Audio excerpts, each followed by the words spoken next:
Hi. Welcome to Someone Else's Movie, the podcast where an actor, writer, director, or nebulous industry figure gives a little love to a movie they didn't make. I'm Norm Wilner, senior film writer for Now Magazine, and this is the other thing I do. My guest this week is Alex Larsen, an academic, screenwriter, and unlikely battle rapper under the name Kid Twist. Yeah, I said battle rapper, and Alex turned that experience into the screenplay for Joseph Kahn's new movie Bodied, which opened the Midnight Madness series at TIFF a couple of weeks ago and won the People's Choice Award for that program just this past Sunday. Isn't that cool? I think that's cool. Alex picked Princess Mononoke, Hayao Miyazaki's animated 1997 fantasy about a callow prince drawn into a war between gods and humans and everything in between after he's afflicted with a corrupting curse for saving his village from a demon. The first Studio Ghibli project acquired for the North American market by Miramax Films and released here in an English dub featuring heavy hitters like Billy Crudup, Claire Danes, Billy Bob Thornton, Minnie Driver, Gillian Anderson, and Jada Pinkett, its release helped legitimize anime on this side of the Pacific and set the stage for Miyazaki's Spirited Away to be the first Japanese production to win an Oscar for Best Animated Feature. But right now, let's focus on the prince, the boars, and the woman who runs with the wolves. This is Someone Else's Movie. Well, I was thinking about a film that would be interesting to discuss from my perspective as a writer, and something that I've always been intrigued by, and that if you watch Bodied, you'll definitely see this.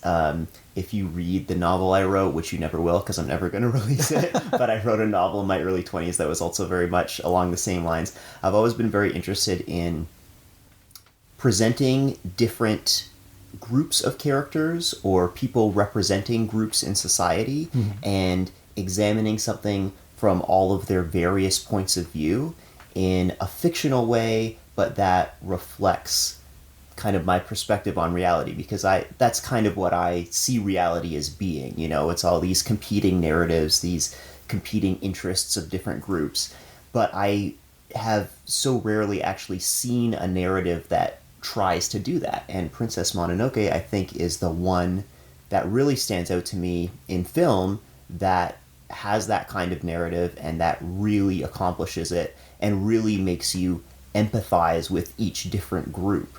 And I think it's become especially cliche, I think, in our current age of HBO TV shows to say, oh, there's no real hero. But this is a story where there is no real hero. You actually do see the point of view of all the different characters, and you're kind of rooting for everyone at the same time, which I think is extremely unique.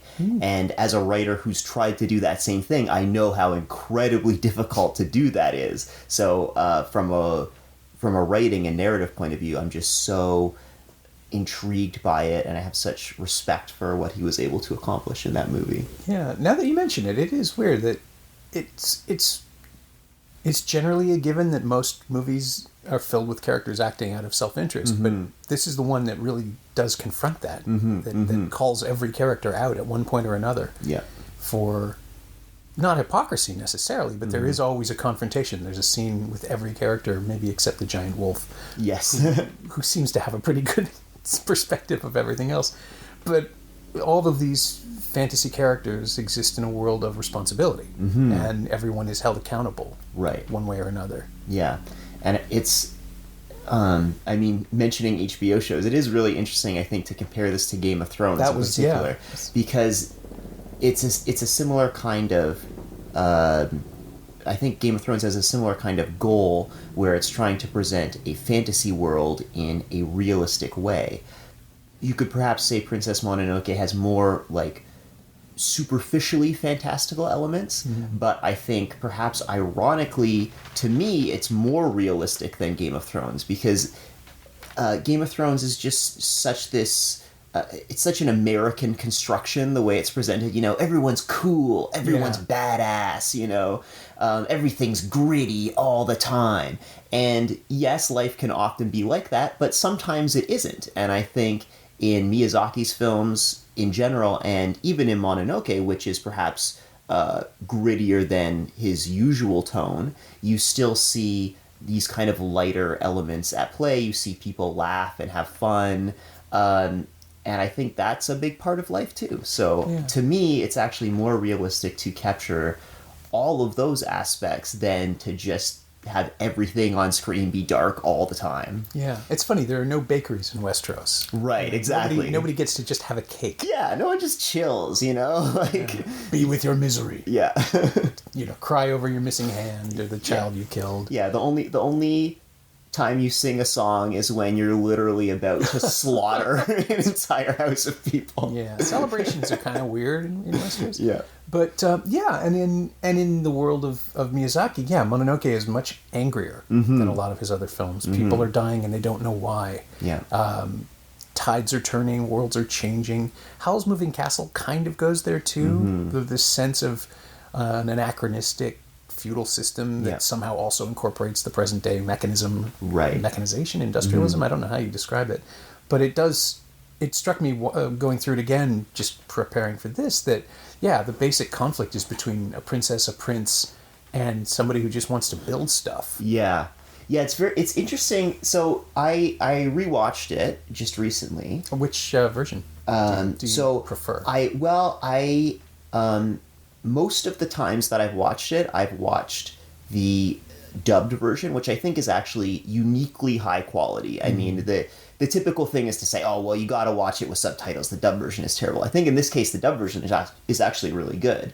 But I had watched it like a few months ago, the dubbed version. So I'm like, okay, this time for comparison, I'll watch it with subtitles because it's still fresh in my mind. Right. And it is really interesting to sort of see the differences, because I think the dub does capture the meaning as compared to the English translation and the subtitles, but there's just a certain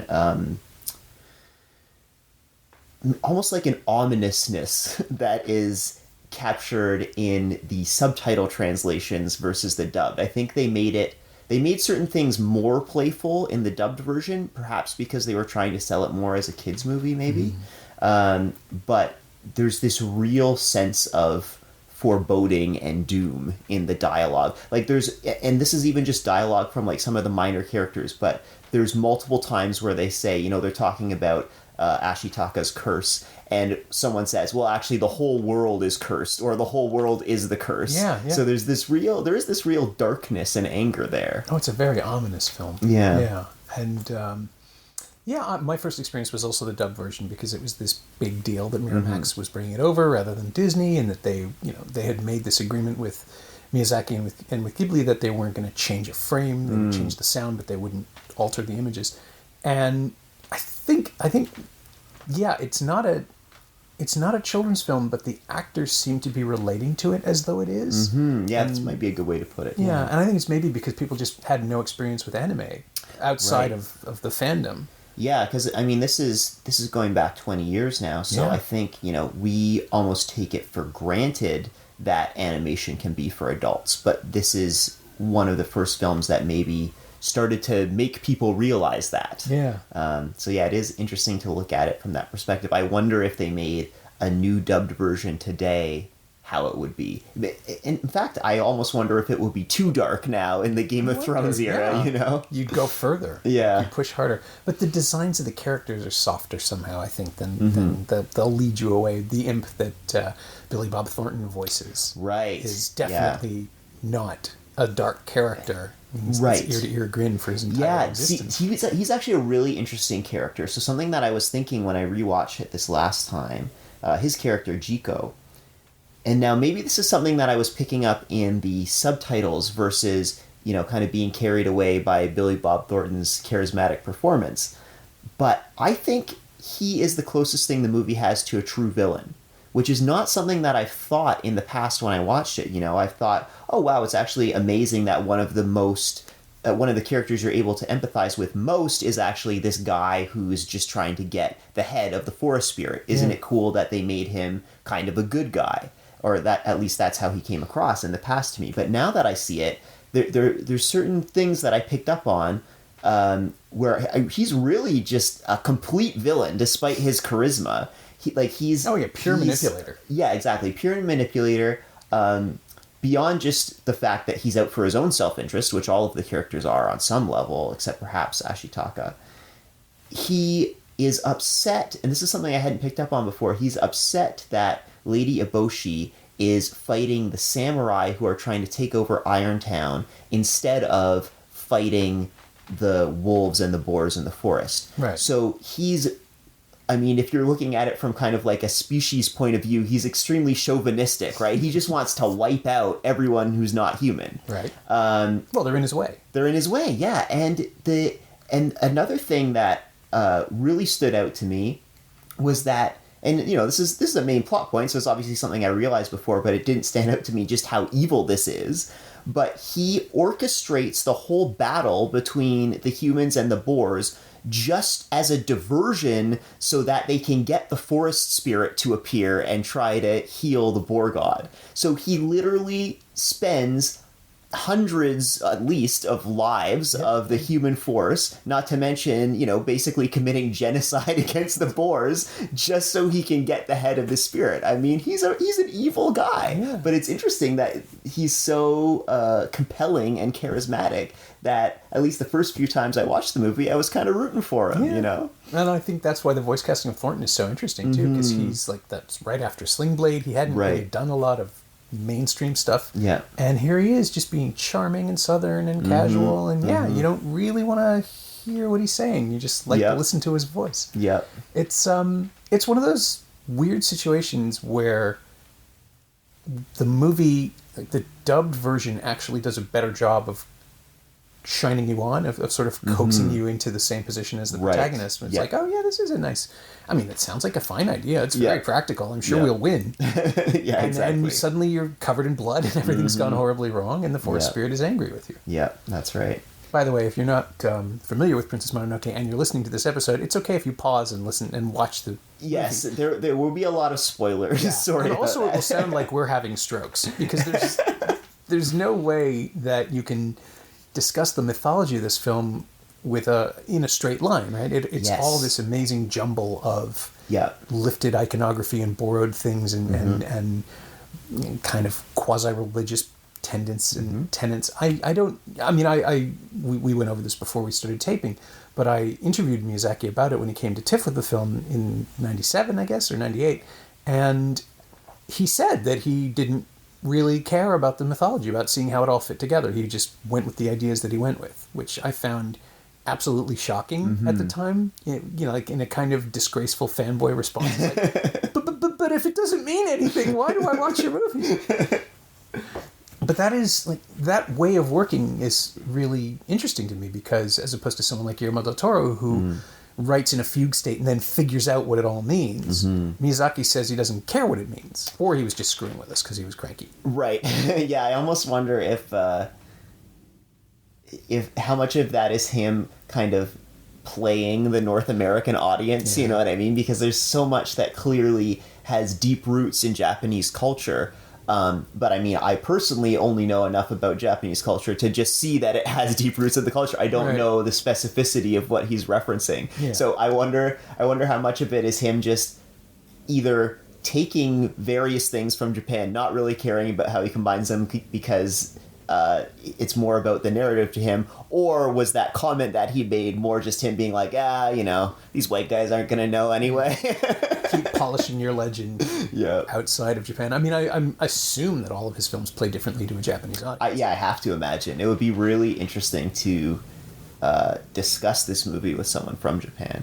And actually, so the first time that I saw it was in a class called Popular Culture East and West. Oh, cool. Which was taught by a professor who was a white Canadian guy, but obviously just like very, very fascinated with Asian culture of all types. And the class was kind of just an excuse for him to show Miyazaki and Kurosawa films and talk about them. But I was obviously totally on board for that. So, oh, God, I would be too. Yeah, so it was. So the East and West was a bit of a misnomer. It was more just Kurosawa and Miyazaki.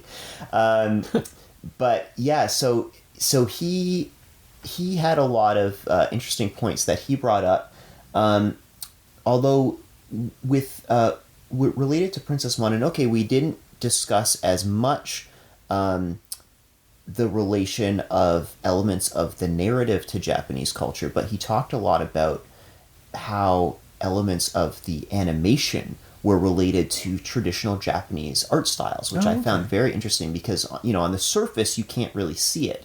But something that he spoke about is how a big thing in traditional Japanese art is a sense of motion, but captured through stillness. So you have this tension between motion and stillness in so much of the art. If you think about the traditional drawings of the waves and stuff like that, you can kind of see this very clearly. Mm-hmm. And that has always stuck in my head whenever I rewatch Mononoke because, especially with like this weird wormy material that takes over the boar's body to make him into a demon. It's like constantly moving and yet somehow forming a solid mass. Yeah. So, and with the Night Walker's goo or whatever it is at the end, again, it's very flowing and fluid and yet somehow solid. Yeah. It's the tumors in Akira too. Like that sort of weird, it's fleshy. Mm-hmm. It's fleshy in a way that nothing is in the West, unless it's a Cronenberg film or a special effect.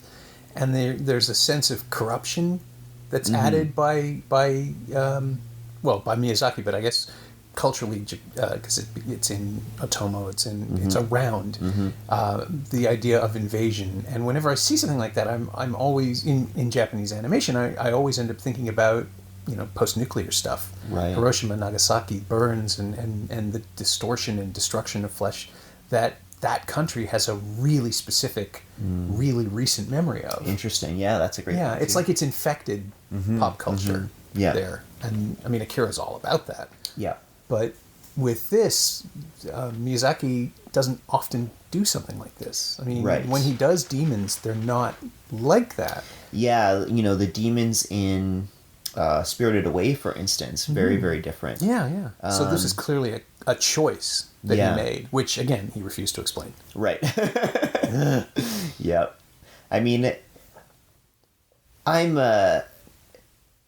as someone who did an arts undergraduate degree, I'm of the mind that even if everything in the movie had no real intention behind it, say he just did the demon stuff because it looked real cool, which it did. It's, it still has meaning. It can still certainly be deconstructed, but it is, especially for me too, as a writer, it's very intriguing to try and put yourself in his shoes and figure out what he was thinking. And the fact that he refused to explain it, as you're saying, that just makes it even more intriguing, So maybe he knew what he was doing. Yeah, it is something though. I mean, it is a cohesive accomplishment of storytelling. It creates a new mythology. Right. I mean, to make a stretch of West and East, like the same way Star Wars does, by taking pieces of the Hidden Fortress and a bunch of other things and finding a new context for it. I mean, yeah, exactly. There are plenty of fantasies about forest creatures and princes and princesses and a clash between, Beauty and the Beast is about the clash between modernity and classic mythology, sort of. But this one, it doesn't do any of the things you expect it to. Once you've established once you understand what the world is, it still refuses to play into existing structures. Yeah, and I think something that's really interesting to me is how much the film has kind of been interpreted from an environmentalist point of view, which is obviously there in so much of it, but I do wonder if the interpretation of the movie is just about environmentalism is perhaps too simplistic, or at least it's not talking about environmentalism in the same way that we would normally expect a Western movie to do so. Right. Because, usually it's like there's a big demon or there's something created by man, some sort of monster that's threatening the environment as, a representation of man's greed and hubris,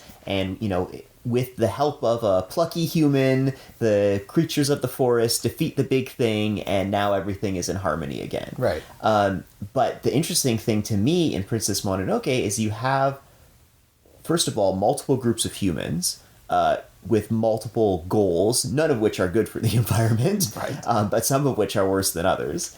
And then you have multiple points of view from the animals themselves who, you have the boars, the wolves, and the apes, and they're all in conflict with each other at the same time as they're in conflict with the humans. So it really is a war of competing interests. It's not just about humanity and modernity threatening the environment, and those two things are opposed cohesive wholes. Right. Which is, to me, that's way more realistic. You know, that's how life is. Everyone just wants to be out for themselves, and everyone has conflicting interests, and that's what leads to war and devastation. Yeah. So the conclusion of the movie, as much as it does kind of strike a positive note where, okay, you know, the forest spirit has kind of sacrificed itself so that nature can be reset. San is going to go live in the forest. Ashitaka will live in Irontown. Lady Eboshi has kind of had an epiphany. They're going to rebuild Irontown, it seems, in a way that's more harmonious with nature. So you do have kind of a balance reached at the end.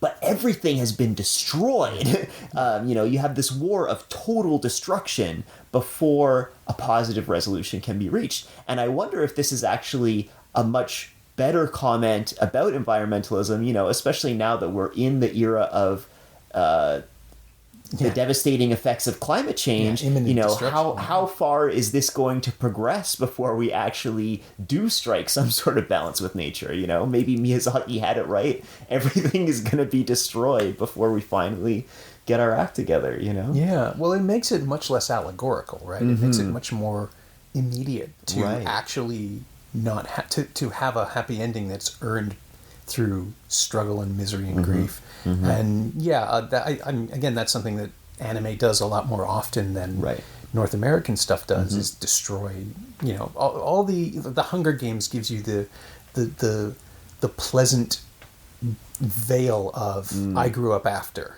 Even Terminator, right? Like you have that distance in the characters. Mm-hmm. And this is like, no, this is during. This is happening. Yeah. This is the apocalypse right now. You're witnessing. I mean, it happens in Akira. It happens in this. Mm-hmm. Akira is not my only point of reference, but it's a really good one. It is, yeah. Especially for this conversation. And, you know, Ghost in the Shell is after something. Mm-hmm. Whatever's happened, the robot conversion, they fought. Clearly, they fought some Terminators to get to the world they have. Yeah. But the idea of paying a price is something that runs through all of Miyazaki's work. Mm-hmm. And maybe the greatest single theme he has, I think, after the early pleasures into the darker stuff that came later. You know, like Howl has it, Spirited Away has it. You know, you lose your parents. Yep. If you don't fix this, you lose them forever. Yep. Howl has a child cursed to be an old woman, but not able to tell anyone about it, which is somehow the most horrible thing of all. Yeah.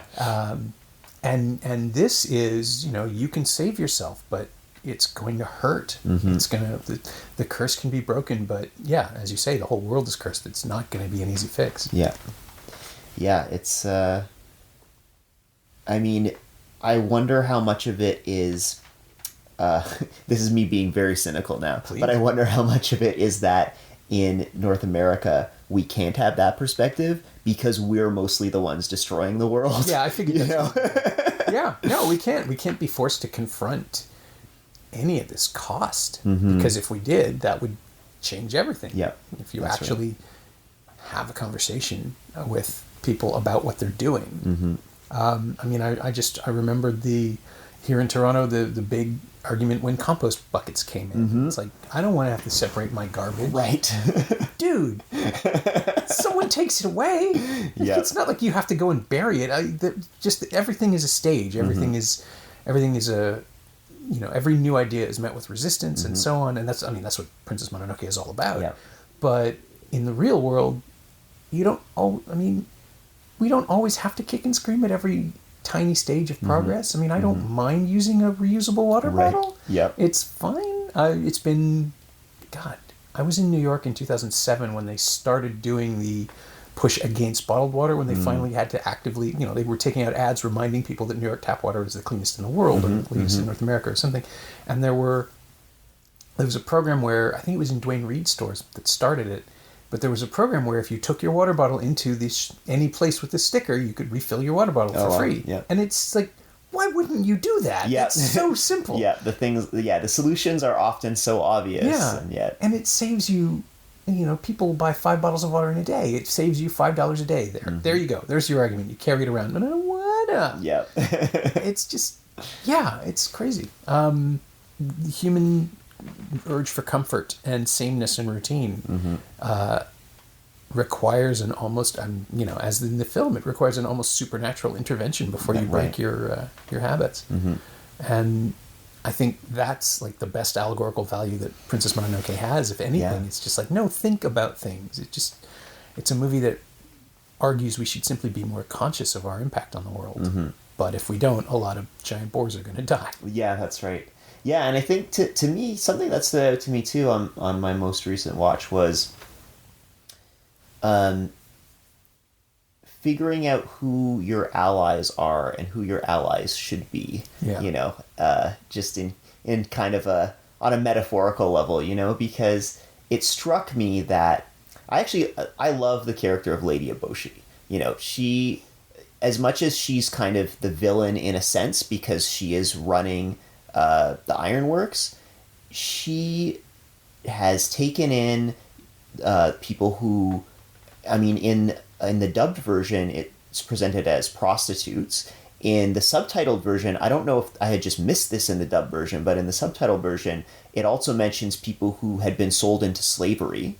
So she's so she has prostitutes, slaves, and then as she reveals to Ashitaka, she has the lepers in the back making her guns for her. So she has all these oppressed people that she's gathered to her, and she's given them a new life. And, they're obviously incredibly loyal to her. Yeah. So... and from their perspective, she's a great person. Right, exactly. So I to me, she's a heroic figure. I think actually part of the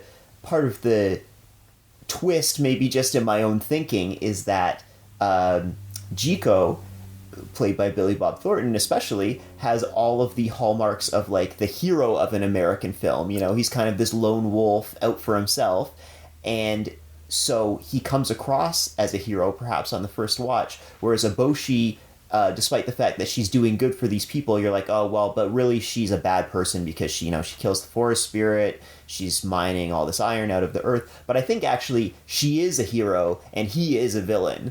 Is kind of the plot that I've made in my mind, despite the fact that she does kill the forest spirit, because I think, and actually this is something I picked up on too, that Jiko was actually threatening her. He had sharpshooters positioned ready to fire on her town. So I think really even her killing the forest spirit is just her looking out for her people because there's a threat there, something bad is going to happen to her in her town if she doesn't do this. So even that, I think, is an act of necessity. Yeah. But what really struck me this time around is that, so you have Lady Eboshi, who I think is the most heroic out of like the human leaders, apart from Ashitaka, who's like, he's separate from everyone. I may have spoken too soon when I said everyone is governed by self-interest. She is pretty selfless, actually. Right, yeah. She's sort of taken on the interests of the people around her as her self-interest. Right. And in a way it is because she's also making a life for herself. We don't know what her background was before this, right? I assume, just purely based on my classic reading of movie tropes, that she also was some sort of servant or prostitute. Exactly, yeah. So she was the first to get out. Yeah, I think so too. And so, it is for herself, but she's taking all these people along with her, right? Mm-hmm. And interestingly, Moro, the leader of the wolves, is kind of more,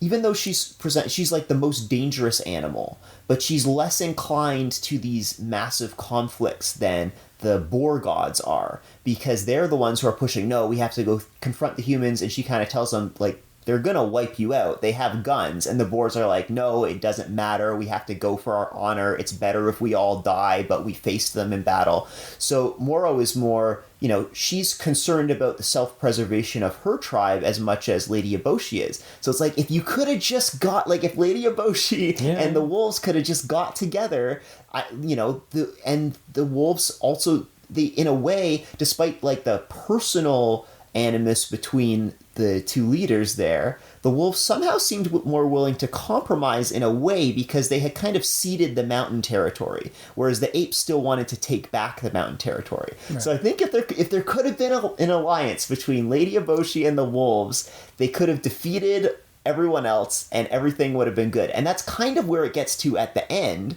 with Ashitaka and San kind of brokering that piece. But everything has been destroyed. It's the fragments of those populations. Yeah, exactly. They've already had to see.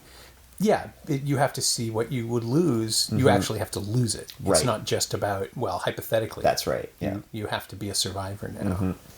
And it's again, as I said, an incredibly interwoven, complicated mythology that doesn't make any sense if you step back and look at it. Because surely apes and boars would get along, but no. Right. But it's an amazing work that way because you shouldn't be able to follow it. It's so insanely complicated. Yes. And that's something that's really interesting. Is I was just looking at the Wikipedia page for it. When you read the summary on Wikipedia, it makes no sense. Yeah, you're like, what the hell am I reading? I mean, I remember the experience of seeing it with people at TIFF who a press screening, I think we saw it in the Cineplex building, so there would have been 30 people there, tops. Yeah. And Alliance Releasing had it, so it was a pre-screening, it was before the festival, and it was all anyone knew was this is the Miyazaki film. And a couple of us knew who he was, and a lot more didn't. And there were people who, at the very beginning, you could kind of hear shuffling in their seats, trying to figure out if they should invest or not. There's that. Sometimes it happens. There's this weird moment where you're not sure you're going to like something, and you give it a chance. Yeah. And I could hear them doing that, and some of them went with it, and some of them didn't. But afterwards, there were a few older critics just complaining about, well, why should I care? It doesn't make any sense. And it's like, I came out of it wanting to understand more about it, but I didn't reject any of it. I found it. I mean, I was 30 at the time. I found it really interesting, and I still do. It's a convoluted, impossible, magical film. Yeah, and I mean, from like a writing perspective, I'm just in awe of how much sense it does actually make. Yeah, because when you read the summary, it seems insane, and you're like, this is just random words strung together with verbs, I'm in town. Yeah, but it wait, there's been an industrial revolution, but there are also talking wolves. Right, exactly. But for me, when I watch the movie, at every point, everything makes perfect sense. Like, the narrative is just laid out perfectly, and I have such admiration for that. And I think that as much as Miyazaki is obviously a visionary director, and he gets so much credit for that, as he should, he may not get enough credit for being a visionary screenwriter. I think even just if it was someone else directing these movies and all he had done was the screenplay, it's still an incredible work from his part. Yeah, his ability to draw clear emotional lines, even when it's all chaos narratively, is amazing to me, because just, again, setting up the curse is a perfect way in, because, well, now we need to know how that comes out. Yeah. You're just invested immediately in this character. And then we find out he's probably not the hero. And then there's somebody else, and there's somebody else. And it's, it's an amazingly compelling work for something that, if you sit and talk it through, just becomes impassable. Right. I mean, imagine him trying to give an elevator pitch of his movie in Hollywood, right? Like, it would never happen. In a world of visionaries, a world of ghosts and spirits and talking, start over. In a world, it would be. But I mean, and I guess that's what you get to be when you are revered, when you have a reputation that precedes you, and you can just say, oh, this next one's going to be about this. I mean, even the title, Howl's Moving Castle. Right. What? What? Is it Howl is a person? Why does it move? It doesn't matter. It's like, there it is. You can see it. You can point to it, and it's walking on its little legs. That's right. You can hear him say, I'm going to make a movie about this. And instead of saying, that's crazy, you say, okay, what does it look like? I'm on board. Every time he announces he's retiring, he changes his mind. I just heard recently he's apparently unretired now. Yeah, which is what I want. I want him to be cranky and unpredictable and willing to do whatever the hell he wants, because that's the best stuff. I don't know if he's getting up there. I don't know if he'll live to finish another film, but I certainly want to see what he attempts. Yeah, for sure. And was this your first experience of him as well? The first time you saw him?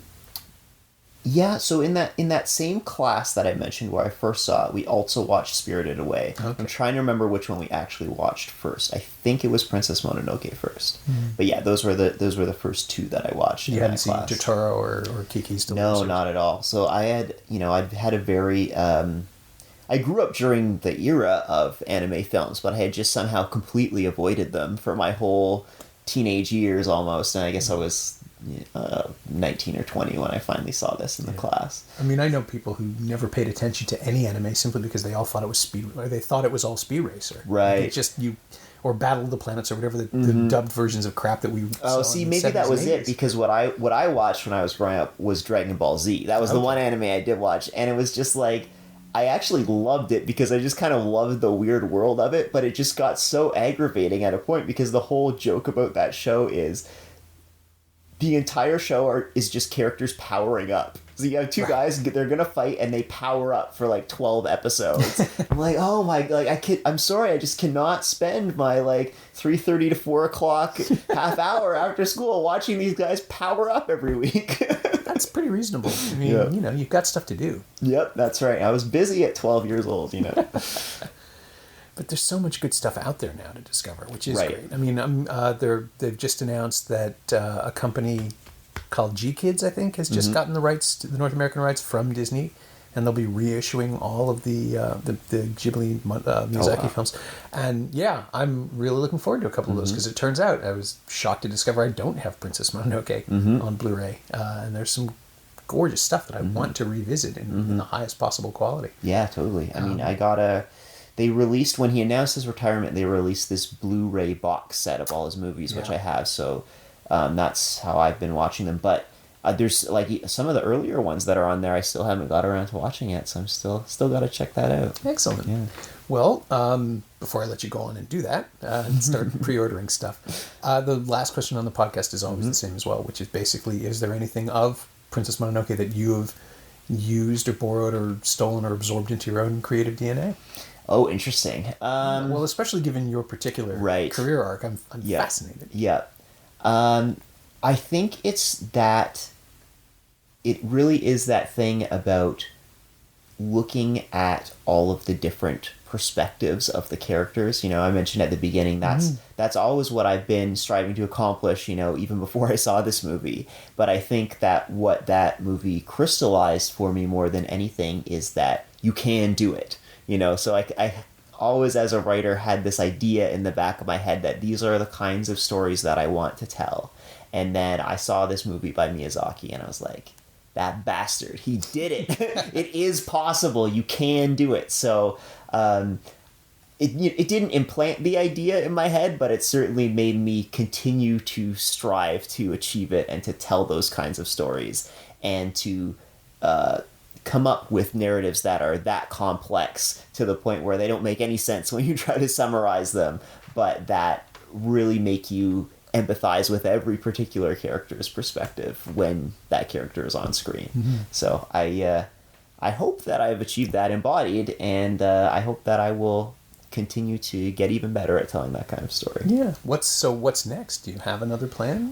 There's lots of stuff in the works, so I don't know if there's anything that I can talk about right now, but Joseph Kahn and I, who's the director of Bodied, we have a lot of other things that we're talking about, so hopefully one of those comes to fruition, but I think I can safely say that he and I will be working on something again very soon. Excellent. Yeah. Forest spirits. Anything, Maybe. Well, actually, it's interesting because he was born in South Korea, but he's very, very American. And every time that someone wants to kind of do an unfair critique of his music videos, let's say, they always try to say that he's stealing imagery from Korean music videos, for the simple fact that he was born in South Korea. And he's like, you guys don't understand. I don't care about any of this stuff. I don't care about anime. I'm so American. He's like the most American person I've ever met. Yeah. So, but it is kind of, it's interesting to think that I might be the one bringing the less North American influences into our storytelling. Oh, fascinating. Now I really want to see Bodied.